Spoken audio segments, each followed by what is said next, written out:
Hi అండి, welcome to my channel.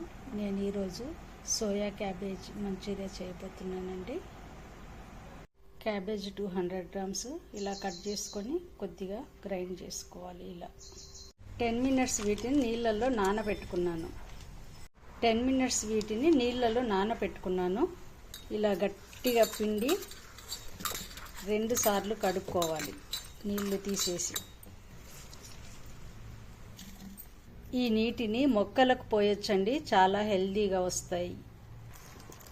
రెండోసారి నీళ్ళు పోసి కడిగేస్తున్నాను. కొద్దిగా నీరు పోసి స్టవ్ మీద పెట్టి 5 మినిట్స్ బాయిల్ చేసుకోవాలి. ఇవి చల్లారాక నీళ్లు తీసేసి మరొకసారి నీళ్లు పోసి గట్టిగా పిండేసి తీసేసుకోవాలి.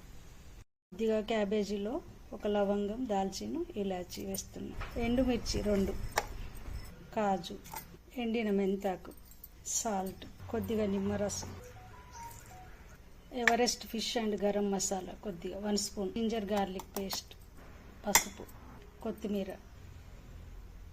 బాయిల్ చేసి నీళ్ళు గట్టిగా తీసి కొన్ని మీల్ మేకర్ వేస్తున్నాను.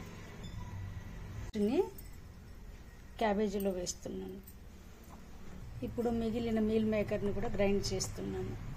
ఈ పేస్ట్ని దీంట్లో వేస్తున్నాను. ఇప్పుడు దీన్ని మిక్స్ చేస్తున్నాను. శనగపిండిని 4 స్పూన్ల వరకు వేసుకోవాలండి. వేడెక్కిన నూనెలో నేను ఈ పిండిని బాల్స్ లాగా చేసుకున్నానండి, వేస్తున్నాను. వీటిని వేశాక 1 నిమిషం తర్వాత మెల్లిగా కదుపుతున్నాను. నేను తీసుకున్న మొత్తం పిండిని చేయట్లేదండి, కొంత పోర్షన్ తీసుకొని చేస్తున్నాను. వీటిని సిమ్లోనే ఫ్రై చేయాలండి. స్టవ్ ఫ్లేమ్ కొద్దిగా మీడియంలో పెట్టాను. ఇవి ఫ్రై అయిపోయాయండి. నేను స్టవ్ ఆఫ్ చేసుకుంటున్నాను. బౌల్లో వేసుకుంటున్నాను. ఇప్పుడు ప్యాన్లో ఆయిల్ వేడి చేసుకున్నానండి. వెల్లుల్లి పీసెస్ వేస్తున్నాను. కొద్దిగా కాజు పీసెస్, పచ్చిమిర్చి, కరివేపాకు, ఉల్లిగడ్డ ముక్కలు. ఈ ముక్కలు పచ్చిగా ఉండగానే క్యాప్సికమ్ ముక్కలు వేసుకోవాలి. వెంటనే ఈ బాల్స్ని వేయాలి.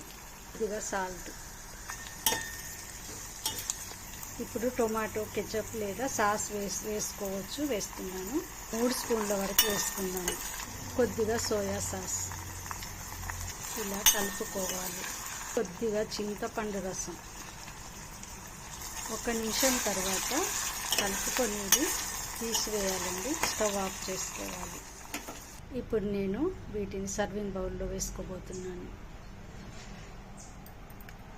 చూడండి, ఎంతో టేస్టీగా ఉండే సోయా క్యాబేజ్ మంచూరియా రెడీ అయిపోయిందండి. Thank you for watching. Please like, share and subscribe.